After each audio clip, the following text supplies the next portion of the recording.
Bongo intervenes. Alam mo, hindi ako mag-ibang pero bilyonaryo to. Sa totoo lang. Punta kayo dapat, tanongin niyo kung sino yan. Liliwanagin ko lang, as always, hindi po chismis ang basihan ng mga aligasyong ito. Galing sa COA at DTI mismo ang mga dokumentong nakalap namin sa investigasyong ito. Maliwanag na ginamit ni Bongo ang kanyang posisyon in connivance with and obvious consent of Duterte as mayor and later on as president para makinabang ang kanyang pamilya. Kaya naman pala sinabi ni Duterte sa isang press con na bilyonaryo si Bongo kasi bilyon-bilyon na pala ang ninakaw nila sa Kaban ng Bayan.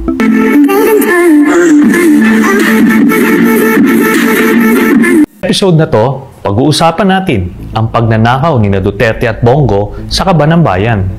Ito ay maliwanag na patong-patong na kaso ng plunder na umaabot sa 6.6 billion pesos. Noong 2018 ay naglabas ang PCIJ at Rappler ng report na nakakuha ng government contracts amounting to billions of pesos ang mga construction companies ng tatay at half-brother ni Bongo. Lahat ng mga projects na to, take note, ay sa Davao Region lang. Dahil dito, nagpasa ako ng Senate Resolution para imbestigahan ito. Humingi ako ng mga dokumento sa DTI at COA para mapag-aralan kung totoong may mga anomalya sa mga transaksyong ito. Ito ang mga nakita ko. Base sa records ng DTI, ang CLTG Builders ay pagmamay-ari ni Mr. Desiderio Lim na tatay ni Bongo.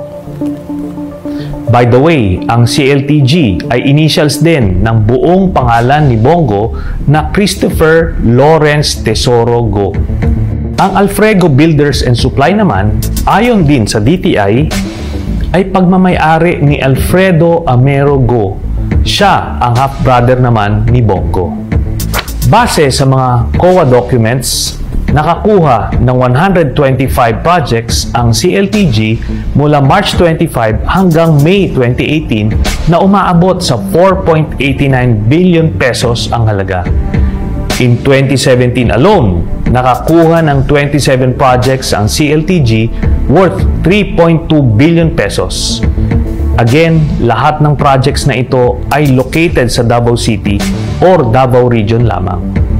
Ang ilan sa pinakamalalaking kontrata ng CLTG ay nagkakahalagang 251.7 million pesos, 208.8 million pesos, 187.9 million pesos, 182 million pesos, at 177 million pesos. Lahat pang road widening. Ang Alfredo Builders naman, ayon sa COA, ay nakakuha ng 59 projects from June 2007 to July 2018, amounting to 1.74 billion pesos. In 2018 alone, nakakuha ang Alfredo Builders ng 23 projects amounting to 1.3 billion pesos.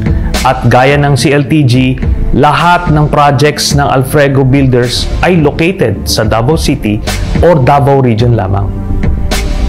Ang ilan sa pinakamalalaking kontrata ng Alfredo Builders ay nagkakahalagang 181.5 million, 140 million, 132.5 million, 108 million, at 93 million pesos na lahat ay pang-concreting or road widening.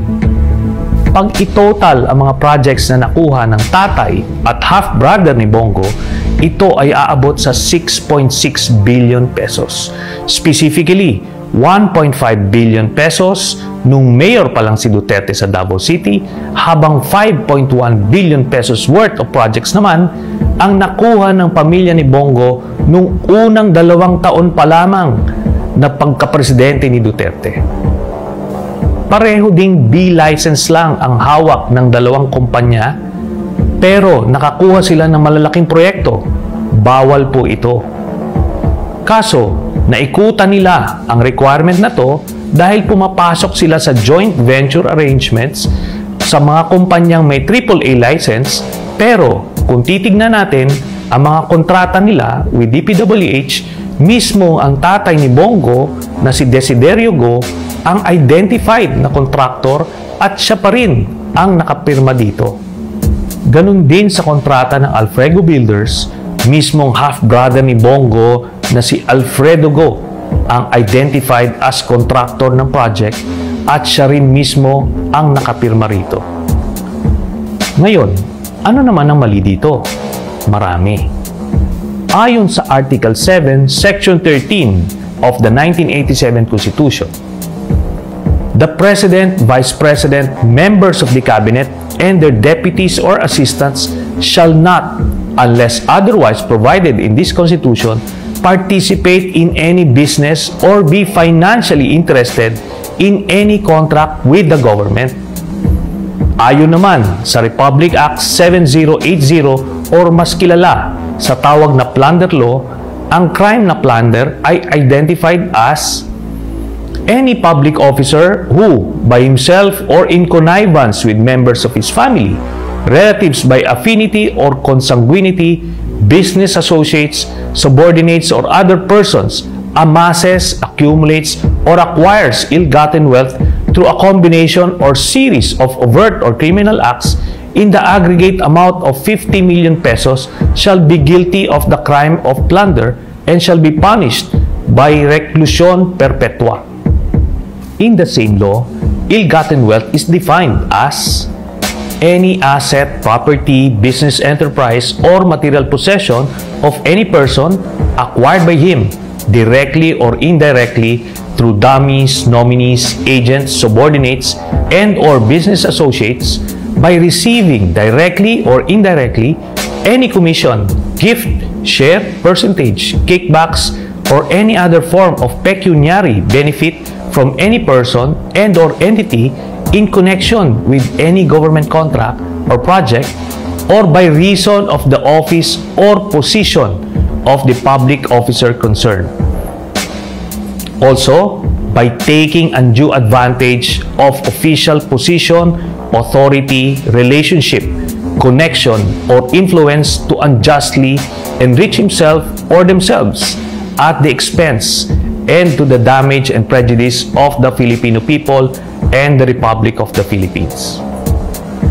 Kung matatandaan nyo, bago naging senador si Bongo noong 2019, siya ay ang special assistant ni Duterte simula pa noong 1998. Sa madaling salita, may paglabag sa batas ang mga ginawang pagkaka-award ng mga government contracts sa tatay at kapatid ni Bongo.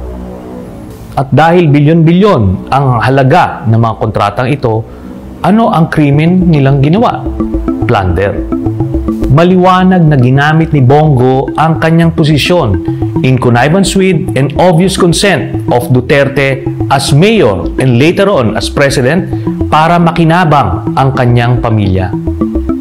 Kaya naman pala sinabi ni Duterte sa isang press con na bilyonaryo si Bongo kasi bilyon-bilyon na pala ang ninakaw nila sa Kaban ng Bayan. Bongo intervenes. Alam mo, hindi ako mag-ibang puro bilyonaryo to. Sa totoo lang. Putakin na ba? Tanungin niyo kung sino yan. Liliwanagin ko lang, as always, hindi po chismis ang basihan ng mga aligasyong ito. Galing sa COA at DTI mismo ang mga dokumentong nakalap namin sa investigasyong ito. Wala silang lusot dito. Naipakita natin ang isa na namang paraan kung paano mangurakot sina Duterte at Bongo. Sa iba't ibang ahensya ng gobyerno ay meron pa silang iba't ibang pinagkakakitaan. Ito ang pangako ko. Basta pag nawala na sila sa pwesto, ifa-file namin ang mga kasong plunder kina Duterte at Bongo base dito sa mga government documents na ito. Sa mga magtatanong kung bakit hindi ngayon na, kasi siguradong gagamitin nila ang kanilang kapangyarihan para ibasura ang mga kasong isasampa sa kanila. Hayaan nyo, konting antay na lang naman.